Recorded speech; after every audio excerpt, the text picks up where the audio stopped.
there we go. We're live. And hello, AYP.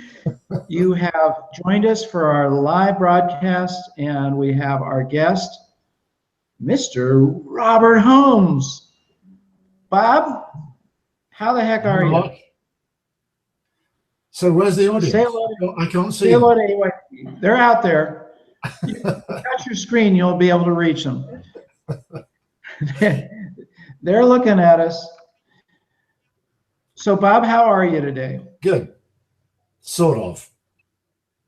Sort of. Okay. Yeah, sort of. Well, listen, we've been looking forward to this. You have a lot of fans on YouTube. You probably know that.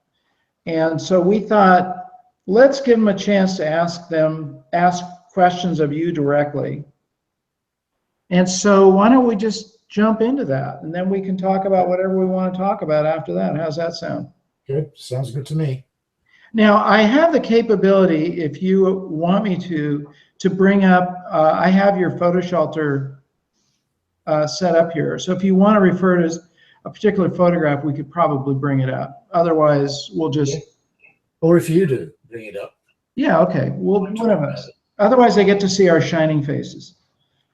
I'd hate to deprive you of that. Well, what the heck. Okay, so Holly has our first question. Hi, Bob.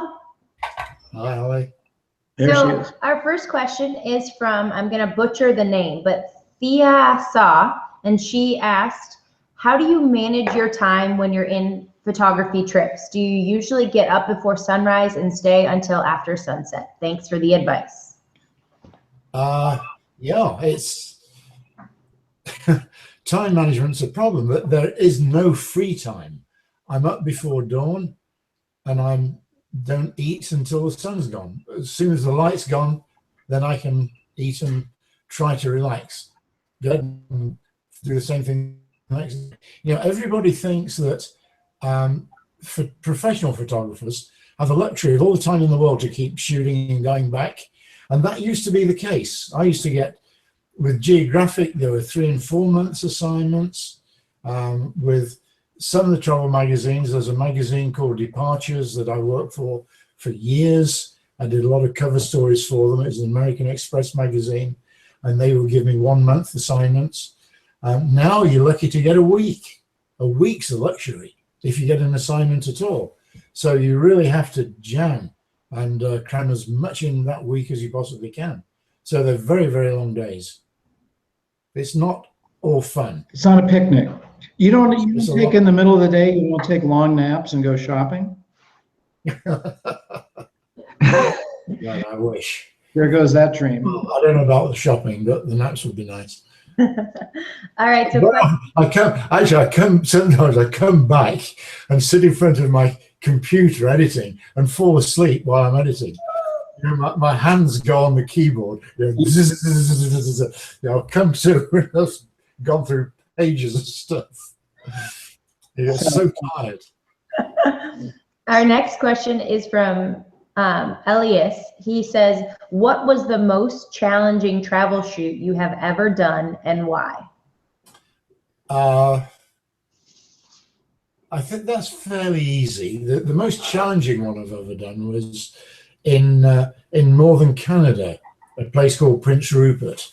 Oh, yeah. Some of you may know it's a pretty lackluster little town right on the Canadian-Alaska border. There's absolutely no reason to go there unless you're changing the ferry systems from the BC ferry to the Alaskan ferry.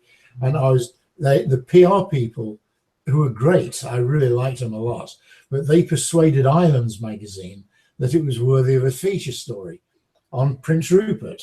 Amazing. And I was the sucker that got sent up there to shoot it. I spent 2 weeks in miserable weather. How many weeks? It was overcast. There's less sunshine there than anywhere else on Earth. In fact, it's really funny because there's a South African family there, and the 2 kids had some very rare medical condition that made them acutely sensitive to sunlight. And they researched on the web for the place in the world with the least sunshine, and it was Prince Rupert.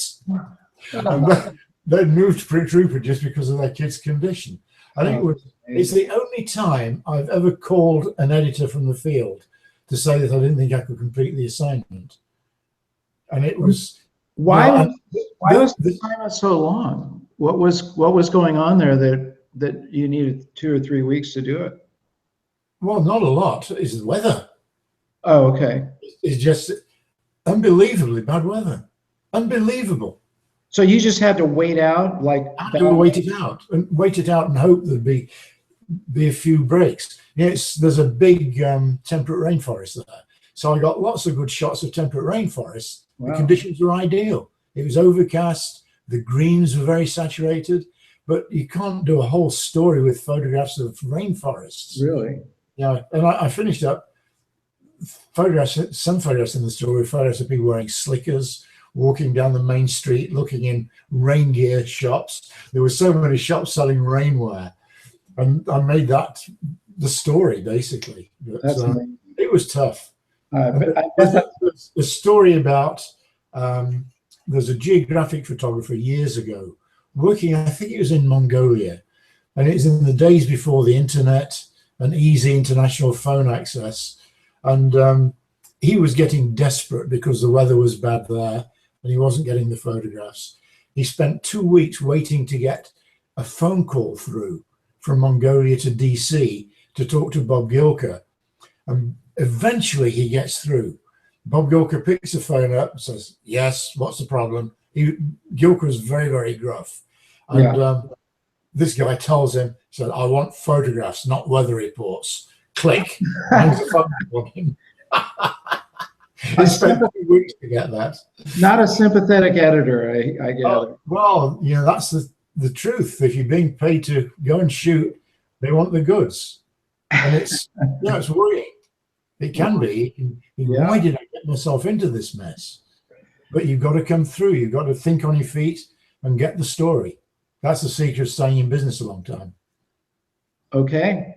Here's another question. Our next question is from Elias again, and he says, "What's a good way to get feedback on your photos in order to become better?" Ask your mother if they're any good. I used to do that. She was my worst critic. It was amazing. No, you've got to be. You have to get objective criticism. It's no good asking friends or relatives, particularly relatives, because they'll all say, "Oh, you're really good. You should be professional." That's meaningless. Try and find someone that you respect. Ask them if they'll spend a few minutes looking at your photos. I got a portfolio sent to me earlier this week from a woman who's doing a story on the decline of the citrus industry in Southern California, and wanting a critique. She sent me a light box, and I critiqued it for her, and she was very grateful. My opinion's no more worth anything than anyone else's. The people who really want to try and get to are photo editors, magazine editors, book editors, whatever. I'm competition in a way, but I know what has worked for me. But try and find people whose view you respect, and see if they'll give you some honest criticism on your photographs. There are a lot of photography groups around that you can join. I'm not suggesting amateur photo clubs. They tend to have very blinkered views on what photography should be. I'm not a huge fan of their aesthetic very often. But it's a way to start. I saw how I started. When I was a teenager, I joined the local photo club and became totally absorbed by photography. It didn't do me any harm in the long run. But think beyond that. Good, Bob. It's interesting. I had a friend who sent me a photograph the other day, and I looked at it and I said, "Hey, this is really good, but there's 2 things I recommend." I wasn't thinking I was giving him a critique at all. These were just my first impressions. And he sent me back he said, "That was one of the best critiques I ever had, because I didn't mince words. I didn't soften anything. I just said, these are the 2 things that I would change."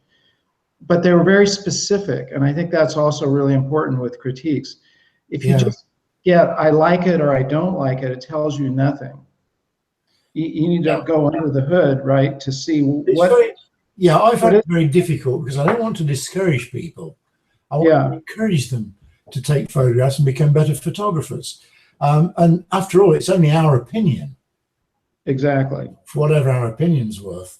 But I try to be absolutely honest. I can be too honest. If I meet someone with real talent and recognize that talent, I can be very hard on them because I want them to improve. I've literally made people cry in workshops because I've misjudged just quite how they're going to react. There's one woman who was had an extremely good eye. She had tremendous potential, but very sloppy technique. You know, she used all sorts of strange gear, but she's just sloppy. Yeah, and it it degraded the photographs, which essentially were very good. And she was not happy at all. I really upset her, but she got better. She thanked me later. Hey, yeah, but the real world's going to be the harshest critic there is, anyway. So yeah, if you're serious about it and you're going to get out there, you've got to take the knocks. Exactly. Okay, what else we got? All right, our next question is from Shubham, and they ask, I want to know how Bob Holmes became a National Geographic photographer and the journey behind it and the hard work. So speaking of hard work. Bribery, basically. Yes. Knowing which palms to grease. There you go. No, the way I did it, I studied architecture and city planning, and I worked in local government for, I think, 13 or 14 years as a city planner. But I always wanted to be a photographer. And I eventually decided, I did a couple of things. I covered the Queen's Jubilee tour in England in 1977 for the BBC. And I was as a climber as well, and I went on an Everest expedition in 1975 and covered that for the Daily Mail in England. And I decided then that I really wanted to spend my life taking photographs, not sitting in an office pushing papers around. Thank God. I moved to the States in 1979, and the only thing I could do really was write about photography. I met a lot of designers, and one of them said, "You're wasting your time. We've got more photographers in San Francisco than we know what to do with. You may as well get on a plane straight back home." I'm delighted to say he went out of business a few years later. Literally, it served him right. It was so negative. There was a magazine called Darkroom Photography, which you may remember, Mark. I do. It was a national newsstand magazine, and it happened to be published in San Francisco. And I called the magazine, I spoke to the editor, and it's fairly new on the market. And I said, I'm a writer and photographer, just arrived in the States. Would it be possible to meet you to discuss working for the magazine? And I completely lied about the writing. I'd barely written a postcard home.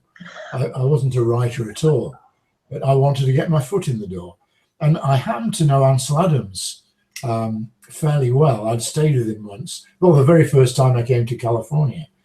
And I said, I researched, which is key. You have to research your markets. Yes. To know what kinds of things they're going to use.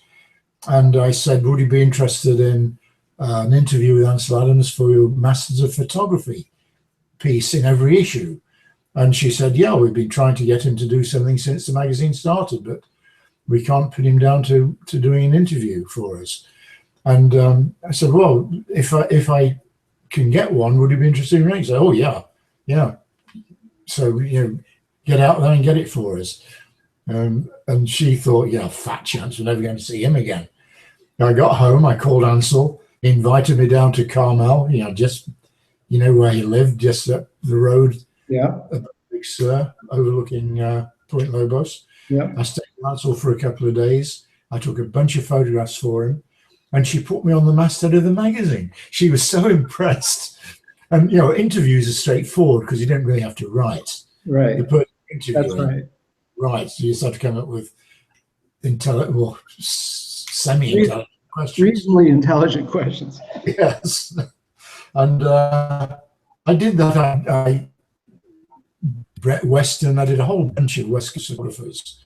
Amazing. And it was great. And that, you know, they all started dropping off.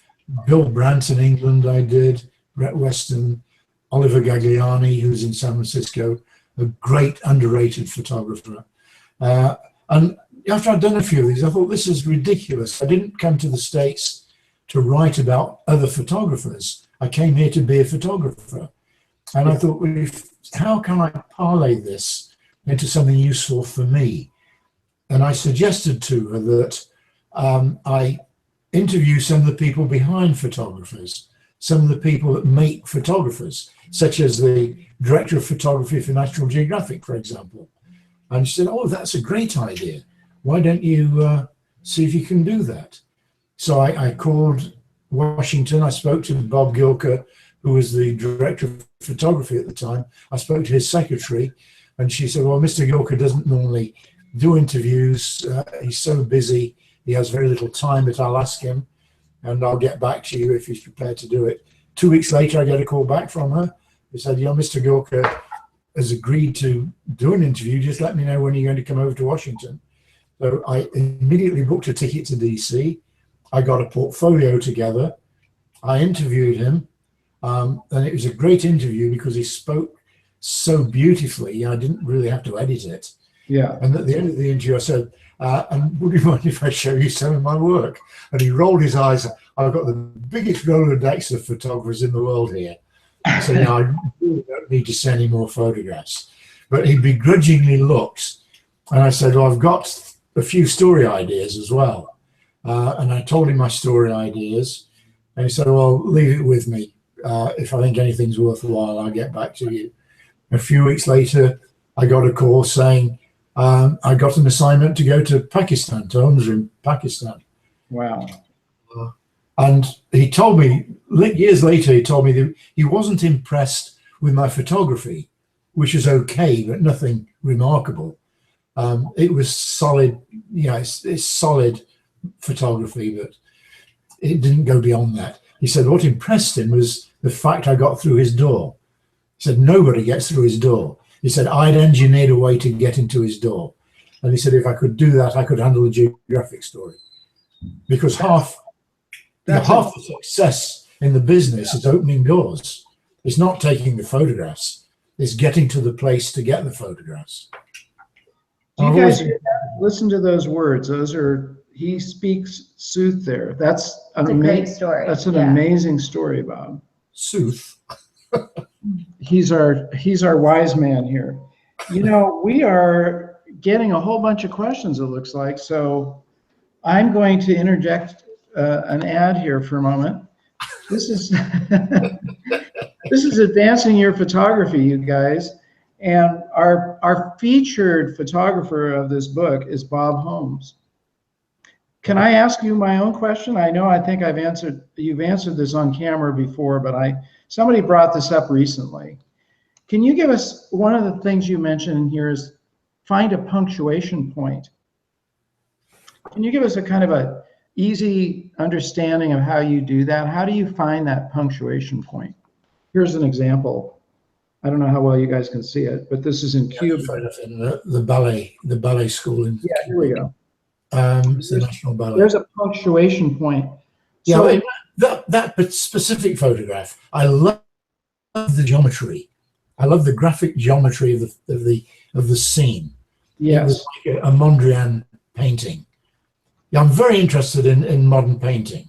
yes. And a lot of my work can be related to that. But anybody that hopefully everybody can see it on the screen. I love the colors and the geometry, but it needed an additional element. Right. And so many photographs need that. And I call that additional element a punctuation point. Yeah, you could call it a focal point. It's not really a focal point. A focal point is the wrong terminology. It's a punctuation. It can be anything. It's not necessarily the thing that your eye automatically goes to, which a focal point is. It's just that little detail that raises it above just a straightforward image. often a little person in the photograph. It can be almost anything, a splash of color, Yeah, but it needs that just like tiny little thing that just elevates a photograph to another level.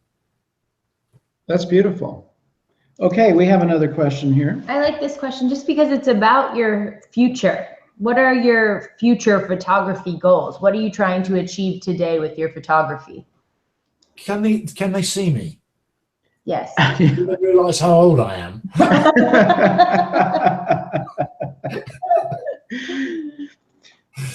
You know, at 35, Bob, it must be amazing that you've crammed in so much in your life. No, I'm getting you start to lose energy as you get older. It gets more difficult to bend down to get photographs and climb up on things. But I never intend stopping taking photographs. I'll take photographs until I croak. You know, it's compulsive. Yeah. Whether or not I'll be making money doing it is a different matter. But yeah, I'll never stop taking photographs. It's what I love doing. It's really, I consider I retired when I gave up city planning. And now I'm just getting paid to continue my hobby. So, you know, I'll keep doing it as long as I possibly can. It'll true. get less adventurous. I've done a lot of adventure photography, and that will scale back a little bit because I won't physically be able to do it. I'm aware of that. I'm doing it as much as I can now while I'm still able to, and I hope that'll last for a few years. But you just never know. But I'll never stop. Because look at, you know, people like Helmut Newton. Helmut Newton was photographing until his late 80s. Any number of photographers have worked until they, well, literally until they die. Ansel did. Ansel was writing, though. Towards the end, he wasn't photographing as much as writing. But every day he'd spend from 9 o'clock till 5 o'clock working on books. That's right. And then he'd break at 5 o'clock for a martini. Every day. We heard that story from his daughter. So I'm following the same plan. Forget the writing, but the martinis sound good. Is it 5 o'clock yet there, Bob? We better be fast. He's got a few more things to do before that.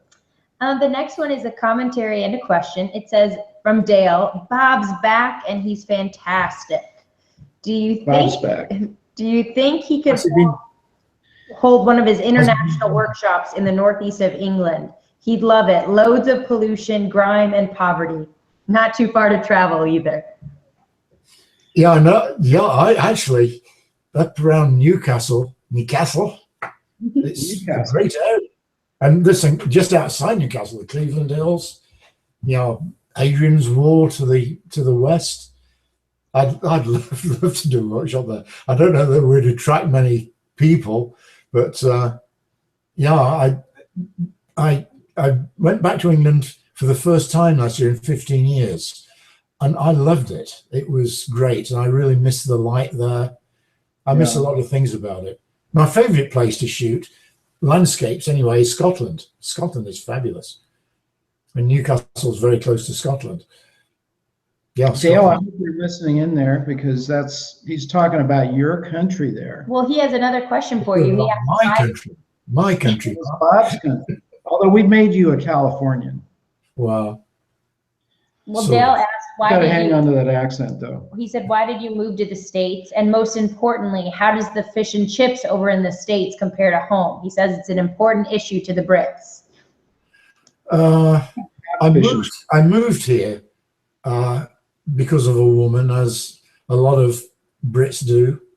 There we go. My ex-wife was American, and she was from San Francisco. We lived in England, but wanted to come back to California. I wasn't opposed to that because I saw it as an opportunity to jump into photography full time. Although I didn't know what I was doing, I've always believed in jumping in the deep end and learning to swim. As far as fish and chips are concerned, don't leave England. There aren't any fish and chips here that are any good, right? I've never had fish. Right, but nothing great. And they're patchy in England as well. Yeah, the old fish and chip shops are not what they were. They stopped using newspapers. I know a couple of great ones in my hometown. Hmm. Where is your hometown, by the way? You don't want to know. It's the armpit of England. There's a little town called Ilkeston in southern Derbyshire. It's on the southeast Derbyshire coalfield, Oh, which is wow. like living in the poor parts of West Virginia. It's where D.H. Lawrence grew up. And D.H. Lawrence wrote about, all his books are about that area. Lady Chatterley's Lovers, Sons and Lovers. Amazing. You know, my great uncle taught with Lawrence when they were both student teachers. It's a grim, and it's still, the coalfield closed down decades ago, but it's still a little bit grim. I was there in October, and it hasn't changed. The stores are closing.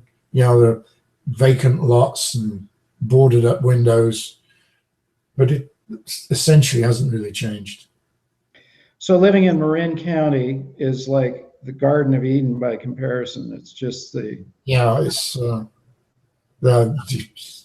It's impossible to compare. I bet. Yeah. Okay, we have some more. Yeah, our next question is from Paolo, and he says, if you were starting photography, how would you recommend getting closer to people in street and documentary photography? How do you overcome the fear of getting closer?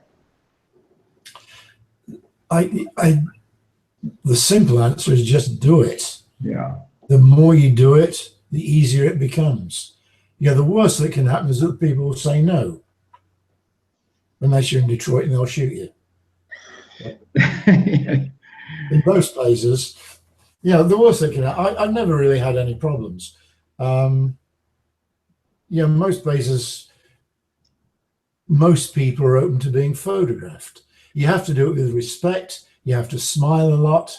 You have to be as non-threatening as possible. It's far easier for women than men. Some countries it's very, very difficult. Ecuador, for example, is really difficult with the indigenous population. They're incredibly camera shy. Yeah. India is incredibly easy. Japan is easier still. Japan's a delight to work in. People positively want you to take their photographs. It's the opposite effect there. So I guess if you want to overcome it, go to Japan. A good place to break it in. Yeah, it'll certainly break you in. But the serious answer is just to do it, to go out and do it. There's no easy solution. It's most people's biggest hang up. I heard the story that Henry Cartier-Bresson had, he shot with a Leica. So first of all, it's very small. And he would just, he was in stealth mode. He would just see somebody, pop in there, take the picture, and before they even noticed him, he was off somewhere else. So he made it sort of like he was invisible and went in there and just without any big. Well, that's one of the beauties of Leicas. You can do that with a Leica because they look so non-threatening. If you have a D5 with a big lens on it, then it's obvious that you're not a casual photographer. Yeah. If you can stay as amateur as possible. I use a D810, the Nikon D810, 90% of the time now, because it's relatively small, it's light to carry, and it doesn't look threatening. I've also been using a Sony with a Leica lens. Yeah, I was going to say, you use the A7, right, for that same reason? Yeah, I'm not entirely happy with it. Yeah. I think it's important to have that in your kit, don't you? I mean, because if you come out, like you say, with a big DSLR and a big lens, it is very threatening as opposed to having, an A7 or. What I really like is the new M10. Oh, absolutely. That's gorgeous. That's what I may get eventually. I used to shoot with M6s, and I've got all the lenses, so it'd be an obvious transition. Yeah. And I like rangefinders. They're quiet, fast, very precise, incredible quality if you're using Leica glass. Yeah. We'll dream more about the M10. And they're so cheap. I was going to say, maybe Leica, if we talk about them enough, they'll just send us a couple and say, we like these guys. Dream on, Mark. Dream on.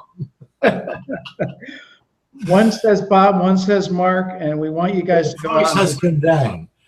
They're What? no more expensive now than a Nikon D5. I know, they're Oh, unbelievable. 6,500, I think. Yeah, It's amazing. a hell of a lot of money. It is. Yeah. Okay, Holly's got another one for us. All right, our next question says, I'm going to Paris next month and I've been researching stuff in order to get some inspiration. Are there any other ways in order to find some interesting angles and locations? How does one find that golden shot? Uh-huh. I think you need to take a guide with you, and I know just the person. Yeah. And I happen to be available next month. You just take Bob. Bob. There you go. The way to, well, I when I'm going to a city, I photograph Paris extensively. Paris is my favorite city, period. I love Paris. Absolutely. French is the only language I speak apart from English. And so I feel very much, I grew up in Paris when I was a teenager. Every year I spent a couple of months in France, just outside Paris. And so I have those nostalgic connections with the place. But I just love the city. I like the way of life, the food, wine, everything. And the way I research a place is to, now you can go online, Google Images is a great way. Just go through pages and pages of Google Images to see what there is. I buy guidebooks that are well illustrated. I always used to buy the APA Insight Guides, which are some of the best illustrated guidebooks. The National Geographic guidebooks are pretty well illustrated now. They also, all the guidebooks also give you other essential information. And then just beat the streets. Some of the best photographs I find are just serendipitous. Yeah. I just come across things. And those are usually the best shots. And the way I start shooting a place, I make a shopping list, a list of all the cliche shots. Yeah. So Eiffel Tower, Arc de Triomphe, Sacré-Cœur, Place de la Bastille, all the obvious places, Place de la Concorde. And you go through that list and you try and get photographs that go beyond the cliche, which isn't easy. Yeah. I always try to get the best cliche I can. People expect that, or clients expect that, or even friends. If you're showing friends pictures of Paris and you don't have the Eiffel Tower, they think there's something wrong with you. So you go through that and then you work past it. You ask people things. In Iceland last year, I was photographing the famous lagoon with the icebergs floating in it, and staying at a hotel about half an hour away, and was chatting to the desk guy in the hotel, asking what was going on, if there's anything happening. They said, well, tomorrow there's a big sheep roundup up in the mountains that's may be interesting. I said, you bet it's interesting. Can you give me directions? It's way out of the way. It was not easy to find, and you couldn't GPS it. I found it. There were no tourists there. There were hundreds of sheep, a lot of farmers, all wearing their Icelandic sweaters. I think you may have some photographs of it, but yeah. I spent a day and a half there, and it was phenomenal. And I found that place. It's the best photographs I took in Iceland. And I found the place just by casually talking to the desk clerk in a hotel. So you talk to people. Yeah. I talk to taxi drivers. I'll talk to anybody. I'll even talk to you, Mark. And that's really tough. If you can get somebody to talk to me, then you must be good. But it actually goes full circle with what you said, about getting the geographic gig, is because you could engineer and talk to somebody who had a huge barricade up. I think one of this, there's so many areas of photography, and you have to select the channel that is appropriate for your personality. Yeah. If you're someone that's a complete introvert, maybe you should be a studio photographer. Or still life or landscape, or whatever. Yeah. Agreed. Portraits or anything that involves interaction with people and travel as well, you have to be fairly extrovert and be sociable. You don't have to be a flaming extrovert, but you have to be sociable and not be shy about talking to people. I used to be painfully shy. That is really believable. When I was a teenager in my 20s, you wouldn't believe how shy I was. Honestly. And fortunately, I grew out of it. Well, I don't know if it's fortunate for you, but it was for me. I wanted to just pipe up. So, I think the thing about when you take a photograph of something really iconic like the Eiffel Tower, this is something you mentioned in one of our interviews, Bob. In fact, you have a picture of it, is get a different viewpoint, change your viewpoint up, right? And in this case, looking at it from a different angle, something about it, if you get that new twist on it, whether it's a different angle or a viewpoint or different time of day or whatever, than what everybody's got in their postcards, then you come away with something unique and interesting. Don't shoot everything at eye level, which in my, I guess I'm 5'8", so 3 inches down, everything's at 5'5", and it gets boring. It's true. Get down on your knees, get on step ladders. I have a shoot up in Napa tomorrow, and I'm taking a step ladder with me because I know I'm going to need some high angles for some of the shots. I always carry a little step ladder around in the car. That's really awesome. That's good advice right there. You're right. Getting those different angles completely changes the way it looks. Yeah, and also different focal lengths. I tend to use wide lenses a lot. If I stuck with one lens, it would be 17 to 35. Yeah. That was a piece of advice Florian Schultz gave us. You know Florian, I think, right? He's the wildlife photographer. He said, shoot with a whole... Florian Schultz. No, I don't know. No. Anyway, he said, shoot with all your lenses, get them all out and take those different focal lengths of the same shot. Like he gave us an example of a bear with 600 millimeter, 400 millimeter, 200 millimeter, and what it did. And you could go back to your studio and decide after you had those different focal lengths. Yeah, I disagree with that philosophy. Okay. I totally disagree with it, actually. I find the best photographs I take when I'm just using one camera and one lens. And I've been shooting professionally for almost 40 years. And I know when I look at something, how I want to interpret it. I immediately know if it's going to be a wide shot or a long shot, whether I'm compressing the perspective or expanding it, basically. And I choose the lens accordingly. I find if I use too many lenses, I get in a complete mess. I don't know what I'm doing. I miss the critical, the decisive moments, and it just doesn't work for me. I'm a very simple person, Mark. I shoot with 24 to 70, like 98% of the time. Yeah, so do I. I used to shoot with that. I'm shooting with a 17 to 35 a little bit more than I used to. But 24 to 70 is my go-to lens. Yeah. But I think this is an interesting point. Obviously, we're all different, and each photographer is going to have their way of approaching a shoot that's different than the other guy. Yeah. So some of us have the best way. Well, yeah, like I guess when you've been around as long as you have, you get to and we won't hold it against you. Well, we've got. No, I honestly believe that, Mark. The thing that brought it home to me was years ago. It was in the 80s. For some reason, I switched. I used to be endorsed by Minolta. They sponsored me, and I had everything Minolta made. And that's pretty. Then they brought it. Yeah, it was.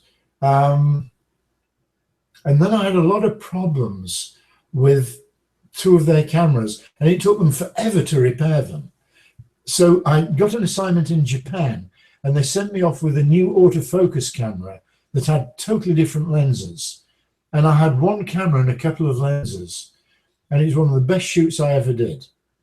It's very, very simple. And similarly, 2 years ago in Laos, I was shooting and I fell in some mud and I smashed my D4 on the ground, and the 24 to 70 lens, the lens just split apart, and the camera was badly damaged.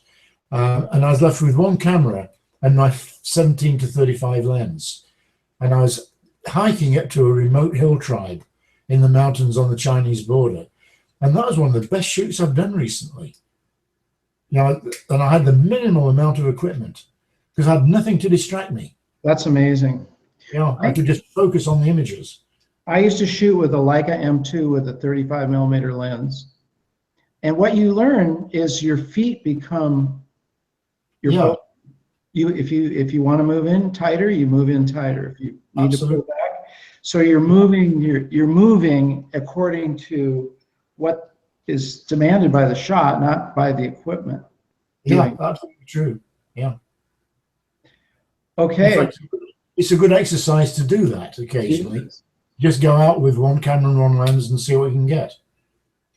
It's, and you know, 36 exposures. Maybe that wouldn't be a bad thing either. Even if you could take 1,000 on a disc, limit yourself to, you know, a certain number of exposures and use that mindset. I'm seriously thinking of getting my old roll film cameras out. And well, you've got a collection of them. Boy, oh boy. The quality is phenomenal. How many cameras do you have, Bob? Oh, I don't know. I mean, rough. Yes. I'm old. 50. You've got one for, I was going to say every year, but you might. No, I don't know. I've got cameras to count. I've got every single Nikon from the Nikon F. I've got F2, F3, F4, F5, and then the Ds, D1, D2, D3, D4. Oh yeah. Plus Nikomats, plus, you know, D800, D810, FMs. I've got 3 FMs, I think, which were great little cameras. I love those cameras. For a guy who's a minimalist, you sure have a lot of cameras. It's amazing. Yeah. But they're memorabilia mostly, right? The doorstops. Doorstops. Paperweights. Okay, do we have any other questions or comments? We've got a couple more comments and then one last question we'll wrap up with. But this comment comes from Kim, and she says, I already subscribed to you on Instagram, Mr. Holmes. I'm an old timer as well, and this new technology and social media thing is almost out of reach for me. But your photos are remarkable, and I happily enjoy every one of them I can see. Yeah, thank you very much. And Instagram's fun. It is fun. Another one is from, I think, Justonian Institute is the name, and it says, Bob is spot on regarding pollution and engaging light. That was from our video we did last week about you talking about pollution in India. And he says, some of the most intense sunsets I've seen out here on the Front Range of Colorado involve smoke in the atmosphere from nearby wildfires. You know, I think Donald Trump must be a photographer. He's pushing it, isn't he? Yeah, he's really pushing it. Yeah. You know, last summer we had the big fire in Big Sur, and the sky, I actually was driving back from an exhibition, opening of an exhibition with Ansel Adams when we saw the fire, and it was horrible on one hand because we knew how much destruction was going on, but it created the most amazing sunsets I've ever seen. Yeah, I remember shooting in Paso during that fire. The same thing. And got incredible skies. Well, just a big orb of the sun behind the sun. Giant. Yeah. Yeah. Well, Bob, we should probably wrap up. Thank you for putting up with us with our incessant questions. Is there anything you want to? Let's let people know how to find you, like on Instagram and your website and that sort of thing. Instagram's easy. It's Bob Holmes Photo, just Bob Holmes Photo. And the whole Instagram thing is interesting because it's amazing how I thought people were pretty indiscriminate about how they liked photographs, but it's not the case. People are very discerning. Yeah. I've found. You know, photographs that I thought were marginal, and I've just thrown them up to see what reaction I get the reaction that they deserve. Interesting, isn't it? It's And some definitely of the shots get a lot of likes. That's really a more interesting. sophisticated audience, isn't it, than say Facebook? I think if you expand organically, you know, I've got followers because they're interested in photography. I just Right. haven't got out to get the most followers I can possibly get by buying address lists or whatever. Everyone that follows me has followed me organically. Right. And so, you know, they're seriously interested in photography, and that's very satisfying. So Bob Holmes Photo, my website's, what's my website? robertholmesphotography.com. Say it again. I think. robertholmesphotography. I think that sounds right. We can double check. We'll put a link up for you anyway in our. We have a workshop company that we called Lumaria Workshops, Lumaria, and we offer 2 or 3 workshops a year. This year, last October we were in India for a couple of weeks. We were in Cuba last month, or the month before actually, Yeah. and we're planning a workshop in Vietnam in November, and one to Argentina early next year. So we don't do many, but if you check out the website, you'll see what we're offering.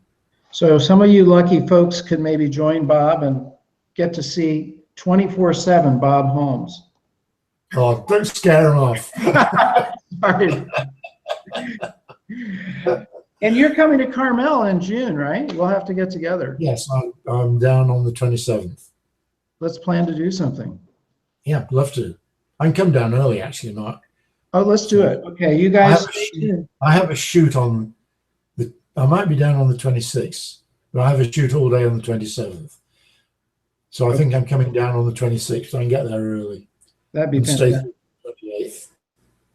We'll Then I'm shoot going to an email. a Brit Floyd concert in Saratoga. Have you heard Brit Floyd? What is it again? Brit Floyd. They're a Pink Floyd tribute band, but brilliant. Wow. I used to work with Pink Floyd back in the late 60s when I was an amateur. And this band is uncannily good. You could swear it's Pink Floyd playing. So they're having a concert in Saratoga. I'm going to. Awesome. Which I can't wait.